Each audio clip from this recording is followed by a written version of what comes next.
আসসালামু আলাইকুম। গল্পকন্যা চ্যানেলের পক্ষ থেকে সবাইকে স্বাগতম। আজ অনেক দিন পর গল্প পড়তে বসলাম। দিন না বলে বছর বলাই শ্রেয়। তাই আর ঝুঁকি না নিয়ে আমার পছন্দের লেখকের একটি ছোট গল্প আজকে পড়ে শোনাবো। শুরু করছি হুমায়ুন আহমেদের লেখা ছোট গল্প কুদ্দুসের একদিন। মোহাম্মদ আব্দুল কুদ্দুস পত্রিকা অফিসে কাজ করে। বড় কাজ না, ছোট কাজ। চা বানানো, সম্পাদক সাহেবের জন্য সিগারেট এনে দেয়া, ড্রাইভার গাড়িতে তেল নেবে সঙ্গে যাওয়া, যাতে তেল চুরি করতে না পারে। এই ধরনের টালটু ফালতু কাজ। কুদ্দুসের বয়স 52। 52 থেকে 16 বাদ দিলে থাকে 36। 16 বছরে ম্যাট্রিক পরীক্ষা দেবার পর পুরো পরীক্ষা দিতে পারেনি, ইংরেজি প্রথম পত্র পর্যন্ত দিয়েছিল। গত 36 বছর ধরে সে নানান ধরনের চাকরি করেছে, সবই টালটু ফালতু চাকরি। অবিশ্বাস্য হলেও সত্যি, কিছুদিন সে একটা চোরের অ্যাসিস্ট্যান্টও ছিল। নিতান্ত ভদ্র ধরনের চোর, সুন্দর চেহারা, স্যুট পরে ঘুরে বেড়াতো, শান্তিনিকেতনী ভাষায় কথা বলতো। বোঝার কোনো উপায়ই নেই লোকটা বিরাট চোর। কুদ্দুস যেদিন বুঝতে পেরেছে, সেদিনই চাকরি ছেড়ে দিয়ে বাইতুল মোকাররম মসজিদে গিয়ে মসজিদের খতিবের মাধ্যমে তওবা করেছে। চোরের সঙ্গে বাস করে 400 টাকার মতো জমিয়েছিল, তার অর্ধেক মসজিদের দান বাক্সে ফেলে দিয়েছে। ইচ্ছা ছিল পুরোটাই দিয়ে দেয়, না খেয়ে থাকতে হবে বলে দিতে পারেনি। গত 36 বছরে যেসব চাকরি কুদ্দুস করেছে, তার তুলনায় পত্রিকা অফিসের চাকরিটা শুধু ভালো না, অসম্ভব ভালো। দেশ বিদেশের টাটকা খবরের সঙ্গে যুক্ত থাকার মতো সৌভাগ্য বাংলাদেশের কটা মানুষের আছে? সকালবেলা ঘুম থেকে উঠেই বিনা পয়সায় খবরের কাগজ পড়া যাচ্ছে। এই সৌভাগ্য তো সহজ সৌভাগ্য না, জটিল সৌভাগ্য। প্রতিদিন সকালবেলা খবরের কাগজটা হাতে নিয়ে নিজের সৌভাগ্যে কুদ্দুস নিজেকেই ঈর্ষা করে। যুবক বয়সে সে একবার গণক দিয়ে হাত দেখিয়েছিল। গণক বলেছিল, শেষ বয়সটা আপনার মহাসুখে কাটবে, বিরাট সম্মান পাবেন। পত্রিকা অফিসে কাজটা পাবার পর কুদ্দুসের ধারণা, গণক মোটামুটি সত্যি কথাই বলেছে। শুধু বিরাট সম্মানের জায়গায় একটু ভুল করেছে, তা কিছু ভুল ত্রুটি তো হবেই। কুদ্দুস রাতে পত্রিকা অফিসেই ঘুমায়। কোনো এক কোনাকানা খুঁজে নিয়ে মাদুর পেতে শুয়ে পড়ে। চাদর দিয়ে সারা শরীর ঢেকে ফেললে মশার হাত থেকে মুক্তি। মেস করে থাকতে হচ্ছে না বলে বেশ কিছু টাকা বেঁচে যাচ্ছে। বেতন যা পাওয়া যায় তাতে আলাদা ঘর ভাড়া করে বা মেস করে থাকা সম্ভব না। তার দরকারই বা কি? সে একা মানুষ, এত শৌখিনতার তার দরকার কি? পত্রিকা অফিসে কাজ করতে এসে তার গত 3 বছরে 10,500 টাকা জমে গেছে। অকল্পনীয় একটা ব্যাপার। টাকাটা পত্রিকার সম্পাদক মতিউর রহমান সাহেবের কাছে জমা আছে, চাইলেই উনি দেন। কুদ্দুসের টাকার কোনো দরকার নেই, তবু মাঝে মাঝে মতিউর রহমান সাহেবের কাছ থেকে টাকাগুলি চেয়ে আনে। সারাদিন হাতে নিয়ে চুপচাপ বসে থেকে সন্ধ্যাবেলা ফেরত দিয়ে আসে। টাকা হাতে নিরিবিলি বসে থাকতে তার ভালো লাগে। নিজেকে রাজা বাদশার মতো মনে হয়। আজ সকালে তেমন কোনো কারণ ছাড়াই কুদ্দুসের নিজেকে রাজা বাদশার মতো মনে হতে লাগলো। সে চায়ের কাপ এবং পত্রিকা হাতে বসেছে, পা নাচাতে নাচাতে কাগজ পড়ছে। মজার মজার খবরে আজ কাগজ ভর্তি। খবরগুলি পড়ে ফেললেই তো মজা শেষ হয়ে গেল। কাজেই কুদ্দুস প্রথমে শুধু হেডলাইনে চোখ বুলাবে, ভেতরের ব্যাপারগুলি ধীরে সুস্থে পড়া যাবে। তারা কিছু নেই। সম্পাদক সাহেব চলে এসেছেন। তাকে প্রথম দফার চা দেওয়া হয়েছে। তিনি ঘণ্টাখানেকের ভেতর আর ডাকবেন না। কুদ্দুস শীষ দিয়ে একটা গানের সুর তোলার চেষ্টা করতে লাগলো। পাগল মন গানটা খুব হিট করেছে। কুদ্দুস পত্রিকার 3 নম্বর পাতাটা খুলল। আজকের দিনটি কেমন যাবে 3 নম্বর পাতায় ছাপা হয়। কুদ্দুস এই অংশটা প্রথম পড়ে। তার ধনুরাশি। তার ব্যাপারে আজকের দিনটি কেমন যাবেতে যা লেখা হয় সব মিলে যায়। একবার লেখা হলো দুর্ঘটনার সম্ভাবনা। সেদিন অকারণে হুমড়ি খেয়ে পড়ে বুড়ো আঙুলের নখের অর্ধেকটা ভেঙে গেল। আজকের রাশিফলে লেখা, ধনু রাশির জন্যে আজ যাত্রা শুভ, ভ্রমণের যোগ আছে, কিঞ্চিত অর্থনাশের আশঙ্কা, শত্রুপক্ষের তৎপরতা বৃদ্ধি পাবে, শত্রুর কারণে সম্মানহানির আশঙ্কা। সম্মানহানির আশঙ্কায় কুদ্দুস খানিকটা চিন্তিত বোধ করছে। সম্মান বলতে গেলে কিছুই নেই, যা আছে তাও যদি চলে যায় তো মুশকিল। পত্রিকার সব হেডলাইন শেষ করবার আগেই কুদ্দুসের ডাক পড়ল। মতিউর রহমান সাহেবের ইলেকট্রিক বেল ঝনঝন শব্দে বেজে উঠল। কুদ্দুস এমনভাবে লাফিয়ে উঠল যে তার কাপ থেকে চা পুরোটা হলকে গায়ে পড়ে গেল। শার্টটা নতুন কেনা, আজ নিয়ে মাত্র তৃতীয়বার পরা হয়েছে। সাদা কাপড়ে চায়ের রং সহজে ওঠে না। এক্ষুনি ধুয়ে ফেলতে পারলে হতো, সেটা সম্ভব না। মতিউর রহমান স্যার ডেকেছেন, 1 সেকেন্ড অপেক্ষা করা যাবে না। কুদ্দুস প্রায় ছুটে সম্পাদক সাহেবের ঘরে ঢুকল। মতিউর রহমান সাহেব বললেন, তোর খবর কী রে কুদ্দুস? কুদ্দুস বিনয় মাথা নিচু করে বলল, খবর ভালো স্যার। একটা কাজ করে দে তো, এই চিঠিটা নিয়ে যা, নাম ঠিকানা লেখা আছে, হাতে হাতে দিয়ে আসবি। জি আচ্ছা স্যার। জাভেদ সাহেব ইস্টার্ন প্লাজার 9 তলায় থাকেন। ইস্টার্ন প্লাজা চিনিস তো? জি স্যার চিনি। খুবই জরুরি চিঠি, হাতে হাতে দিবি। উনাকে বলবি আমাকে টেলিফোন করতে। আমি অফিসেই থাকবো। নে টাকাটা নে, রিক্সা করে চলে যা। মতিউর রহমান সাহেব 20 টাকার একটা নোট বের করে কুদ্দুসের হাতে দিলেন। কুদ্দুস টাকা হাতে নিয়ে ঘর থেকে বের হলো। রওনা হবার আগে শার্টটা পানি দিয়ে একবার ধুয়ে ফেলতে হবে। কতক্ষণের মামলা। কুদ্দুস বাথরুমের দিকে যাচ্ছে।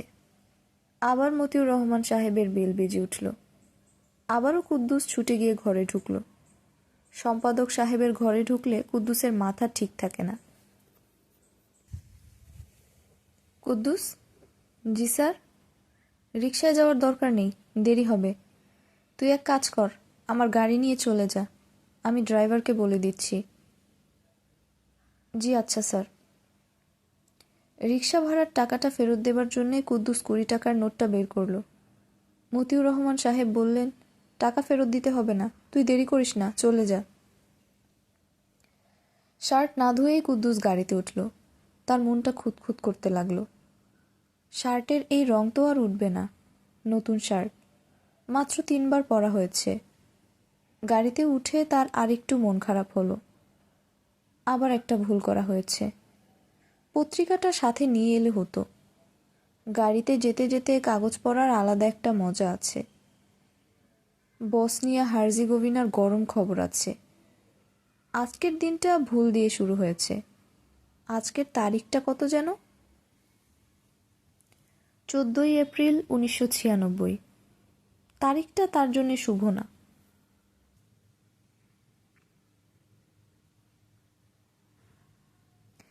লিফটে কুদ্দুস একা। লিফটম্যান তাকে ঢুকিয়ে বোতাম টিপে দিয়ে বলেছে, 8 তলায় গিয়ে থামবে, নেমে যাবেন। পারবেন না? কুদ্দুস বলেছে, পারবো। তার কথা শেষ হবার আগেই লিফটের দরজা বন্ধ হয়ে গেছে। লিফট চলছে না, স্থির হয়ে আছে। একটা লাল বাতি জ্বলছে আর নিভছে। মাথার উপর সারসা শব্দে ফ্যান ঘুরছে। অদ্ভুত ফ্যান, গায়ে কোনো বাতাস লাগছে না। লিফটের ভেতর বিরাট একটা আয়না লাগানো। আয়নার দিকে তাকিয়ে কুদ্দুসের মন খারাপ হয়ে গেল। শার্টের দাগ বিশ্রীভাবে দেখা যাচ্ছে। এখন লন্ড্রিতে দিয়েও লাভ হবে না। টাকা খরচ হবে অথচ দাগ উঠবে না। আচ্ছা, লিফটটা চলছে না, ব্যাপারটা কি? লিফটম্যান মনে হয় শুধু দরজা বন্ধ করার বোতাম টিপেছে, ওপরে ওঠার বোতাম টিপতে ভুলে গেছে। সে কি 7 লেখা বোতামটা টিপবে? কুদ্দুস মন স্থির করতে পারছে না। এ কি বিপদে পড়া গেল? আগে জানলে সিঁড়ি দিয়ে হেঁটে হেঁটে উপরে উঠে যেত। 8 তলায় ওঠা এমন কোনো ব্যাপার না। পাগল মন গানটার প্রথম লাইনটা কুদ্দুস মনে মনে কয়েকবার গাইল। ইচ্ছে করলে শব্দ করেও গাইতে পারে, লিফটে সে একা। লিফটের ভেতরে গান গাইলে কি বাইরে থেকে শোনা যায়? হোস করে একটা শব্দ হয়ে লিফটের ভেতরটা পুরো অন্ধকার হয়ে গেল। ইলেকট্রিসিটি কি চলে গেল? কুদ্দুসের বুকে ধক করে একটা ধাক্কা লাগলো। ঢাকা শহরে কারেন্টের কোনো ঠিক ঠিকানা নেই। একবার চলে গেলে কখন আসবে কে জানে। লিফটের ভেতর কতক্ষণ থাকতে হবে? লিফটম্যান যে গেছে তারও ফেরার নাম নেই। কি হচ্ছে না হচ্ছে সে খোঁজ খবর করবে না? অ্যাডমিনিস্ট্রেশন ভালো না। মতিউর রহমান স্যারের হাতে পড়ত, এক পাচে ঠিক করে দিত। কুদ্দুস খুব সাবধানে লিফটের দরজায় কয়েকবার ধাক্কা দিল। জোরে ধাক্কা দিতে সাহসে কুলুচ্ছে না। কলকবজার কারবার কি থেকে কি হয় কে জানে। গরম লাগছে, আবার দমবন্ধও লাগছে। কুদ্দুস বেশ উঁচু গলায় ডাকল, লিফটম্যান ব্রাদার, হ্যালো হ্যালো। কতক্ষণ পার হয়েছে তাও বোঝা যাচ্ছে না। কুদ্দুসের মনে হলো ঘণ্টাখানেকের কম না, বেশিও হতে পারে। সারাদিনে যদি কারেন্ট না আসে তাহলে কি হবে? লিফটের ভেতরে থাকতে হবে। কুদ্দুস লিফটের দরজায় আরেকবার ধাক্কা দিল, আর তাতেই লিফট চলতে শুরু করলো। কারেন্ট ছাড়াই কি চলছে? লিফটের ভেতরটা ঘোর অন্ধকার। কারেন্ট এলে তো বাতিফাতি জ্বলত, কিছুই জ্বলেনি। কুদ্দুস মনে মনে বলল, চলুক, কারেন্ট ছাড়াই চলুক, চলা দিয়ে হচ্ছে কথা। শো শো শব্দ হচ্ছে। কুদ্দুসের শরীর কাঁপছে। লিফট কি এত দ্রুত ওঠে? এ তো মনে হচ্ছে বাড়িঘর ফুঁড়ে আসমানে উঠে যাবে। এত দ্রুত লিফট উঠছে যে কুদ্দুসের পেটের ভেতর পাক দিয়ে উঠছে। যেভাবে উঠছে তাতে 100 তলা ছাড়িয়ে যাবার কথা। এটা তো মাত্র 12 তলা বিল্ডিং। কুদ্দুস আসহাবে কাহাফের 8টা নাম মনে মনে পড়ার চেষ্টা করছে। এদের নাম পড়ে ফু দিলে মহাবিপদ দূর হয়, বহু পরীক্ষিত। এরা 8 জন দাকিয়ানুস বাদশার সময়ে পর্বতের গুহায় ঢুকে ঘুমিয়ে পড়েছিল। রোজ কেয়ামত পর্যন্ত এরা ঘুমন্ত থাকবে। এদের 7 জন মানুষ, একটা কুকুর। 7 জন মানুষের নাম মনে পড়ছে, কুকুরটার নাম মনে পড়ছে না। মাকসেলাইনিয়া, মাসলিনিয়া, ইয়ামলিখা, মারনুস, দাবারনুস, সজনুস, কাফাসাত্তাইয়ুস। কুকুরটার নাম কি? কুকুরের নাম মনে করতে না পারলে কোনো লাভ হবে না। কুকুরের নাম শুদ্ধ পড়ে বুকে ফু দিতে হয়। কুদ্দুস প্রাণপণে কুকুরটার নাম মনে করার চেষ্টা করছে। চরম বিপদে কিছুই মনে পড়ে না। শোষো শব্দ বাড়ছেই। শব্দটা এখন কানের পর্দার ভেতরে হচ্ছে। কুদ্দুসের মুখ শুকিয়ে গেছে। সে লিফটের মেঝেতে বসে পড়ল, আর তখনই কুকুরটার নাম মনে পড়ল, কিতমির। কিতমির নাম পড়ার পরপরই হঠাৎ প্রচণ্ড ঝাঁকুনি খেয়ে লিফট থেমে গেল। লিফটের দরজা খুলতে শুরু করল। দরজা পুরোপুরি খোলার জন্য কুদ্দুস অপেক্ষা করল না। সে বসা অবস্থা থেকেই ব্যাঙের মতো লাফ দিয়ে বের হয়ে পড়ল। বের হয়েই হতভম্ব হয়ে গেল। সে কোথায় এসেছে? ব্যাপারটা কি? লিফট থেকে বের হওয়াটা বিরাট বোকামি হয়েছে। যেভাবে লাফ দিয়ে সে লিফট থেকে বের হয়েছে তার উচিত ঠিক একইভাবে লাফ দিয়ে আবার লিফটে ঢুকে যাওয়া। সে পেছনে তাকালো। পেছনে লিফট নেই। লিফট কেন? কোনো কিছুই নেই। চারদিকে ভয়াবহ শূন্যতা।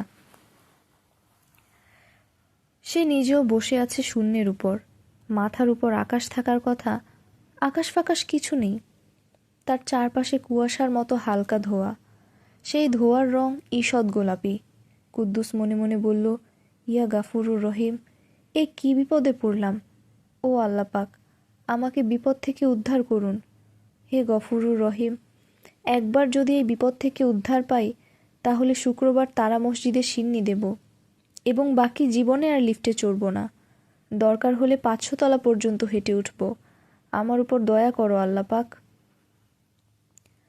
কুদ্দুস চোখ বন্ধ করে ফেলেছে। চোখ বন্ধ অবস্থাতেই সে 3 বার কুল হুয়াল্লাহ পড়ে বুকে ফু দেবে। তারপর চোখ খুলবে, তাতে যদি কিছু হয়। কোনো দোয়াই প্রথম চোটে মনে পড়ছে না। হায়, এ কেমন বিপদ! কুদ্দুস চোখ খুলল। অবস্থার কিছু পরিবর্তন হয়েছে। আগে চারপাশে ছিল গোলাপি রঙের ধোঁয়া, এখন বেগুনি ধোঁয়া। আগে কোনো শব্দ ছিল না, এখন একটু পরপর সাপের শিসের মতো তীব্র শব্দ হচ্ছে। শব্দটা শরীরের ভেতরে ঢুকে কলজে কাঁপিয়ে দিচ্ছে। এর চেয়ে তো আগেই ভালো ছিল। কুদ্দুস ভেবে পাচ্ছে না সে আবার চোখ বন্ধ করে ফেলবে কিনা। চোখ বন্ধ রাখা আর খোলা তো একই ব্যাপার হয়ে দাঁড়িয়েছে। আচ্ছা, এমন কি হতে পারে যে সে মারা গেছে? হার্ট ফেল করে লিফটের ভেতরেই তার মৃত্যু হয়েছে? সে যে জগতে আছে সেটা আর কিছুই না, মৃত্যুর পরের জগৎ। এরকম তো হয়। কিছু বোঝার আগেই কত মানুষ মারা যায়। সেও মারা গেছে, মৃত্যুর পর তাকে আবার জিন্দা করা হয়েছে। কিছুক্ষণের ভিতর মুনকের নাকির আসবে, তাকে সওয়াল জবাব শুরু করবে। তোমার ধর্ম কি, তোমার নবী কে, এইসব জিজ্ঞেস করবে। এ কি বিপদ! তুমি কে? কুদ্দুস চমকে চারদিকে তাকালো। কাউকে সে দেখতে পেল না। প্রশ্নটা সে পরিষ্কার শুনল। তাকেই যে প্রশ্ন করা হচ্ছে তাও বোঝা যাচ্ছে। কেমন গম্ভীর ভারী গলা, শুনলেই ভয় লাগে। এই, তুমি কে? কুদ্দুস কাঁদো কাঁদো গলায় বলল, স্যার, আমার নাম কুদ্দুস। তুমি এখানে কিভাবে এসেছো? স্যার, আমি কিছুই জানি না। লিফটের ভিতরে ছিলাম, লাফ দিয়ে বের হয়েছি। বের হওয়া উচিত হয় নাই। আপনি স্যার এখন একটা ব্যবস্থা করেন, গরিবের একটা রিকোয়েস্ট। আমরা তো কিছুই বুঝতে পারছি না, তুমি এখানে এলে কি করে? স্যার, আমার ভুল হয়েছে, ক্ষমা করে দেন। কোথায় আসছি নিজেও জানি না, কিভাবে আসছি তাও জানি না। লিফটের দরজা ভালোমতো খোলার আগেই লাফ দিয়েছিলাম। এটা স্যার অন্যায় হয়েছে, আর কোনো দিন করব না। সত্যি কথা বলতে কি, আর কোনো দিন লিফটেও চড়ব না। এখন স্যার ফেরত পাঠাবার একটা ব্যবস্থা করেন। আমি খাস দিলে আল্লাহ পাকের কাছে আপনার জন্য দোয়া করব। তোমার কোনো কিছুই তো আমরা বুঝতে পারছি না। প্রথম কথা হলো, মাত্রা কি করে ভাঙলে? মাত্রা ভেঙে এখানে এলে কিভাবে? স্যার, বিশ্বাস করেন, আমি কোনো কিছুই ভাঙি নাই। যদি কিছু ভেঙে থাকে আপনা আপনি ভাঙছে। তার জন্যে স্যার আমি ক্ষমা চাই। যদি বলেন পায়ে ধরব, কোনো অসুবিধা নাই। তুমি তো বিরাট সমস্যার সৃষ্টি করেছ। তুমি কি বুঝতে পারছো ব্যাপারটা কি ঘটেছে? জি না। তুমি ত্রিমাত্রিক জগৎ থেকে চতুর্মাত্রিক জগতে প্রবেশ করেছ। এই কাণ্ডটা কিভাবে করেছো আমরা জানি না, আমরা জানার চেষ্টা করছি। স্যার, ফেরত পাঠাবার ব্যবস্থা করেন। সারা জীবন আপনার গোলাম হয়ে থাকব। তোমার কথাবার্তাও তো আমরা কিছু বুঝতে পারছি না। গোলাম হয়ে থাকবো মানে কি? কুদ্দুস ব্যাকুল গলায় বলল, স্যার, গোলাম হয়ে থাকবো মানে হলো স্যার আপনার সার্ভেন্ট হয়ে থাকবো। আমি মুখ দেখতে পারছি না। মুখ দেখতে পারলে ভয়টা একটু কমতো। আমরা ইচ্ছা করেই তোমাকে মুখ দেখাচ্ছি না। মুখ দেখালে ভয় আরও বেড়ে যেতে পারে। স্যার, যে ভয় লিফটের ভেতর পেয়েছি, এরপর আর কোনো কিছুতেই কোনো ভয় পাবো না। রয়্যাল বেঙ্গলের খাঁচার ভেতর ঢুকে রয়্যাল বেঙ্গলকে চুমু খেয়ে আসবো, তার লেজ দিয়ে কান চুলকাবো, তাতেও স্যার ভয় লাগবে না। তোমার নাম যেন কি বললে? কুদ্দুস? জি স্যার, কুদ্দুস। একটা জিনিস একটু বোঝার চেষ্টা করো। তুমি হচ্ছ ত্রিমাত্রিক জগতের মানুষ। তোমাদের জগতের প্রাণীদের দৈর্ঘ্য, প্রস্থ, উচ্চতা, এই 3টি মাত্রা আছে। এই দেখে তোমরা অভ্যস্ত। আমরা 4 মাত্রার প্রাণী। 4 মাত্রার প্রাণী সম্পর্কে তোমার কোনো ধারণা নেই। স্যার, আপনি আমার মতো বাংলা ভাষায় কথা বলতেছেন, এইটা শুনেই মনে আনন্দ পাচ্ছি। আপনার চেহারা যদি খারাপও হয়, কোনো অসুবিধা নাই। চেহারার উপর তো স্যার আমাদের হাত নেই, এটা হলো বিধির বিধান। আচ্ছা ঠিক আছে, তুমি আমাকে দেখো। কুদ্দুসের শরীরে হালকা একটা কাঁপুনি লাগলো। হঠাৎ এক ঝলক ঠান্ডা হাওয়া লাগলে যেরকম লাগে সেরকম। তারপরই মনে হতে লাগলো তার চারপাশে যত বেগুনি রং আছে সব তার চোখের ভেতরে ঢুকে যাচ্ছে, আবার চোখের ভেতর থেকে কিছু কিছু রং বের হয়ে আসছে। এ কি নতুন মুসিবত হলো! আচমকা রঙের আসা যাওয়া বন্ধ হলো। কুদ্দুস তার চোখের সামনে কি একটা যেন দেখল। মানুষের মতোই মুখ, তবে স্বচ্ছ কাচের তৈরি। একটা মুখের ভেতর আরেকটা, সেই মুখের ভেতর আরেকটা, এরকম চলেই গিয়েছে। মুখটা আর চোখ দুটাও কাচের। সেই চোখের যে কোনো একটার দিকে তাকালে তার ভেতরে আর একটা চোখ দেখা যায়, সেই চোখের ভেতর আবার আরেকটা। ঘটনাই শেষ হলে হতো, ঘটনা এখানে শেষ না। কুদ্দুসের কখনো মনে হচ্ছে ভয়ঙ্কর সে এই মানুষটার ভিতরে বসে আছে, আবার পর মুহূর্তেই মনে হচ্ছে ভয়ঙ্কর এই মানুষটা তার ভেতরে বসে আছে। এই কুৎসিত জিনিসটাকে মানুষ বলার কোনো কারণ নেই। মানুষ ছাড়া কুদ্দুস তাকে আর কি বলবে ভেবে পাচ্ছে না। তুমি কি ভয় পাচ্ছ? জি না স্যার। যদি কিছু মনে না করেন, একটু পেশাব করব, পেশাবের বেগ হয়েছে। কি করবে? প্রস্রাব করব। আপনাদের বাথরুমটা কোন দিকে?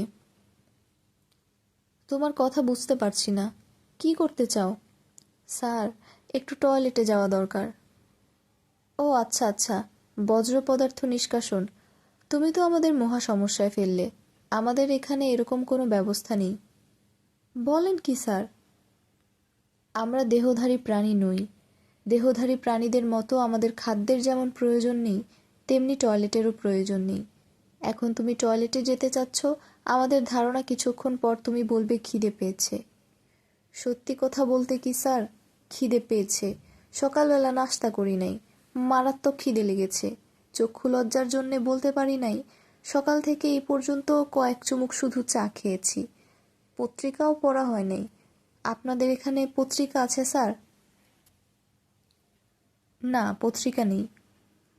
জায়গা তো তাহলে খুব সুবিধার না।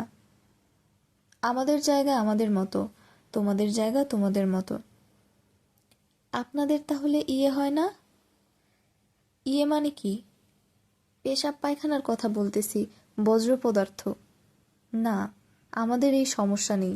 তোমাকে তো একবার বলা হয়েছে আমরা তোমাদের মতো দেহধারী না। শুধু দেহধারীদেরই খাদ্য লাগে। খাদ্যের প্রশ্ন যখন আসে তখনই চলে আসে বজ্র পদার্থের ব্যাপার। তবু স্যার, আমার মনে হয় বাইরের গেস্টদের জন্য 2-3টা টয়লেট বানিয়ে রাখা ভালো।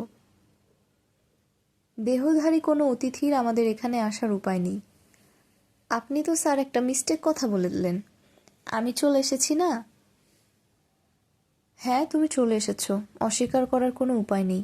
কিভাবে এসেছো সেই রহস্য এখনো ভেদ করা সম্ভব হয়নি। স্যার বিশ্বাস করেন, নিজের ইচ্ছায় আসি নাই। যে দেশে খাওয়া দাওয়ার ব্যবস্থা নাই, পেশাব পায়খানার উপায় নাই, সেই দেশে খামাখা কি জন্যে আসবো বলেন? তাও যদি দেখার কিছু থাকতো। একটা কথা ছিল, দেখারও কিছু নাই স্যার? আপনাদের সমুদ্র আছে? হ্যাঁ আছে, তবে সে সমুদ্র তোমাদের সমুদ্রের মতো না। আমরা সময়ের সমুদ্রে বাস করি। তোমাদের কাছে সময় হচ্ছে নদীর মতো বয়ে যাওয়া। আমাদের সময় নদীর মতো প্রবহমান নয়, সমুদ্রের মতো স্থির। মনে কিছু নেবেন না স্যার, আপনার কথা বুঝতে পারি নাই। সময় সম্পর্কিত এই ধারণা ত্রিমাত্রিক জগতের প্রাণীদের পক্ষে অনুধাবন করা খুবই কঠিন। অঙ্ক এবং পদার্থবিদ্যায় তোমার জ্ঞান ভালো থাকলে চেষ্টা করে দেখতাম। এটা বলে স্যার আমাকে লজ্জা দিবেন না। আমি খুবই মূর্খ। অবশ্য স্যার, মুখ হবার সুবিধাও আছে। মুখদের সবাই স্নেহ করে, বুদ্ধিমানদের কেউ স্নেহ করে না, ভয় পায়। মতিউর রহমান স্যার যে আমাকে অত্যন্ত স্নেহ করে তার কারণ একটাই, আমি মূর্খ, বিরাট মূর্খ। ও আচ্ছা। ওনার স্ত্রীও আমাকে অত্যন্ত স্নেহ করেন। গত ঈদে আমাকে পায়জামা আর পাঞ্জাবি দিলেন। পাঞ্জাবি সিল্কের। এইরকম সিল্ক সচরাচর পাওয়া যায় না। অতি মিহি, এক্সপোর্ট কোয়ালিটি সিল্ক। যা তৈরি হয় সবই বিদেশে চলে যায়। ওনাদের কানেকশন ভালো বলে এইসব জিনিস জোগাড় করতে পারে। যাই হোক, পাঞ্জাবি সাইজে ছোট হয়ে গিয়েছিল, সেটা আর ওনাকে বলি নাই। মনে কষ্ট পাবেন, শখ করে একটা জিনিস কিনেছেন। কুদ্দুস, জি স্যার, তোমাকে আমাদের পছন্দ হয়েছে। এই যে স্যার বললাম, মুখদের সবাই পছন্দ করে। আপনারা বেশি জ্ঞানী, সেই কারণে কেউ আপনাদের পছন্দ করবে না। সত্যি কথা বলতে কি স্যার, আপনাদের ভয়ে আমি অস্থির, আপনাদের দিকে তাকাতেও ভয় লাগতেছে। ভয়ের কিছু নেই, আমরা তোমাকে ফেরত পাঠাবার ব্যবস্থা করেছি। আপনাদের পা থাকলে স্যার ভালো হতো, আপনাদের পা ছুঁয়ে সালাম করতাম। তোমার প্রতি আমাদের মমতা হয়েছে যে কারণে আমরা এমন ব্যবস্থা করে দিচ্ছি, যাতে তোমার নিজের জায়গায় যখন ফিরবে তখন তোমার জীবন আনন্দময় হবে। বললে হয়তো স্যার আপনারা বিশ্বাস করবেন না, আমি খুব আনন্দে আছি।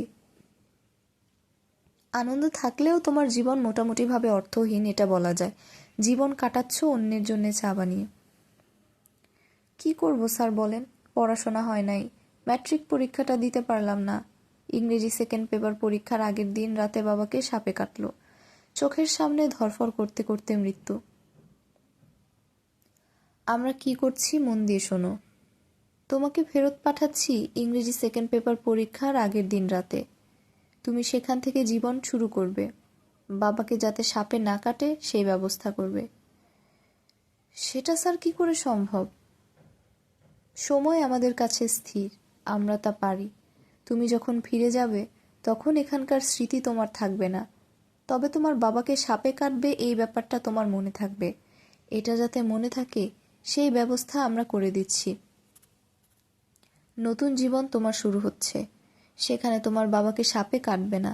তোমার বুদ্ধিবৃত্তিও কিছু উন্নত করে দিচ্ছি। পড়াশোনায় তুমি অত্যন্ত মেধার পরিচয় দেবে। অঙ্কটা নিয়ে স্যার সমস্যা, অঙ্কটা পারি না, খুব বেড়াছেড়া লাগে। আর বেড়াছেড়া লাগবে না। এখন কি স্যার আমি চলে যাচ্ছি? কিছুক্ষণের মধ্যে যাচ্ছ। ম্যাডামকে আমার সালাম দিয়ে দেবেন, উনার সঙ্গে দেখা হয়নি। ম্যাডামকে তোমার সালাম পৌঁছে দেওয়া সম্ভব হচ্ছে না। তোমাকে আগে একবার বলেছি আমরা দেহধারী নই, আমাদের মধ্যে নারী পুরুষের কোনো ব্যাপার নেই। জি আচ্ছা, না থাকলে কি আর করা, সবই আল্লাহর হুকুম। একটু দোয়া রাখবেন স্যার, এই বিপদ থেকে কোনোদিন উদ্ধার পাবো চিন্তা করি নেই। কুদ্দুস হঠাৎ তার বুকে একটা ধাক্কার মতো অনুভব করল। গভীর ঘুমের সঙ্গে সঙ্গে তলিয়ে গেল। ঘুমের মধ্যেই তার মনে হচ্ছে সে যেন অতল কোনো সমুদ্রে তলিয়ে যাচ্ছে। সেই সমুদ্রের পানি সীসার মতো ভারী, বরফের মতো ঠান্ডা। পানির রং গাঢ় গোলাপি। সে তলিয়েই যাচ্ছে, তলিয়েই যাচ্ছে। এই সমুদ্রের কি কোনো তল নেই, নাকি সে এখন মারা যাচ্ছে? কুদ্দুসের ঘুম পাচ্ছে, চোখের পাতা ভারী হয়ে আসছে। সে চোখ মেলে রাখতে পারছে না, অথচ তার ইচ্ছা জেগে থাকে। অদ্ভুত ব্যাপার কি হচ্ছে দেখে। কুদ্দুসের ঘুম ভেঙেছে। সে তার গ্রামের বাড়িতে চৌকির ওপর বইখাতা মেলে পড়তে বসেছিল। পড়তে পড়তেই ঘুমিয়ে পড়েছিল। কি সর্বনাশের কথা! কাল ইংরেজি সেকেন্ড পেপার পরীক্ষা, রচনা এখনো দেখা হয়নি। আর জার্নি বয় বোট এই বছর আসার কথা, গত বছর আসেনি। কুদ্দুস রচনার বই নিল। আর তখন মনে হলো তাকে একটা সাপ মারতে হবে। সাপটা কিছুক্ষণের মধ্যেই বের হবে, ভয়ঙ্কর বিষধর একটা সাপ। এরকম মনে হবার কি কারণ কুদ্দুস বুঝতে পারল না। তারপরও সে হেরিকেন হাতে নেমে এলো। একটা মোটা লাঠি দরকার। লাঠি হাতে এক্ষুনি তাকে তার বাবার কাছে গিয়ে দাঁড়াতে হবে। হাতে একটুও সময় নেই। কেউ একজন তাকে বলছে, তাড়াতাড়ি করো, তাড়াতাড়ি করো। সেই কেউ একজনটা কে কুদ্দুস জানে না, শুধু জানে এক্ষুনি একটা সাপ তার বাবাকে ছোবল দিতে আসবে। তার দায়িত্ব সাপটাকে মারা। যদি মারতে পারে তবেই তার জীবন হবে অন্যরকম। কুদ্দুস তীক্ষ্ণ চোখে তাকালো। ওই তো সাপটা। শঙ্খচূড় নিঃশব্দে এগিয়ে আসছে। হেরিকেনের আলোয় চোখ জল জল করছে।